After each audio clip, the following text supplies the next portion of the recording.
Bonjour à tous, aujourd'hui on va voir 5 astuces pour mieux jouer au PMU. Première astuce, prendre en considération la distance que doit parcourir le cheval. Si le cheval part de derrière, c'est qu'il a plus de distance à faire, donc il a plus de chances de nous faire un coup de Trafalgar. Prendre en considération tout ça. Et d'autant plus si on est sur une petite piste.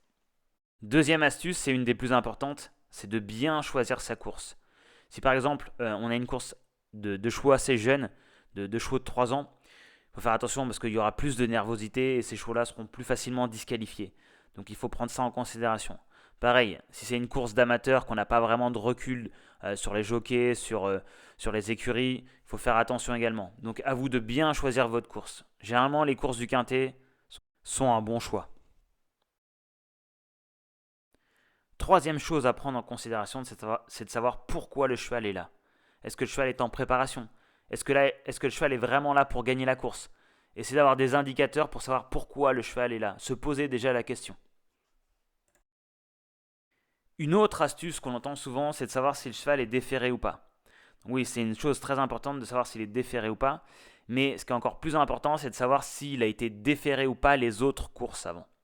Si ça fait un bon bout de temps qu'il est déféré, peut-être qu'il va avoir une fatigue, peut-être qu'il va avoir une gêne, donc peut-être que c'est pas primordial de le jouer. Par contre, si les autres courses, il n'avait pas été déféré et que d'un coup sur cette course-là il est déféré, ça peut être intéressant de le jouer. Et ça peut être aussi un indicateur que le cheval est peut-être venu là pour faire la course. Une cinquième chose à prendre en considération, c'est le mouvement des côtes. Si une cote a vraiment augmenté, peut-être que le cheval a eu un problème, peut-être que le jockey est malade, il y a une info qu'on a loupée. Et inversement, s'il y a une cote qui a vraiment baissé, peut-être qu'il y a un tuyau, peut-être qu'il y a eu un mouvement de joueurs qui ont joué sur le même cheval.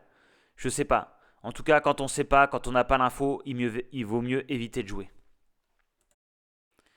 Voilà, c'est 5 choses à prendre en considération. Mais il ne faut pas prendre ces informations brutes. Derrière, il faut une stratégie pour pouvoir jouer à long terme. Il faut pouvoir gérer une bankroll. Donc voilà, c'est 5 informations intéressantes, mais derrière, ces informations ne valent rien si vous n'avez pas de stratégie.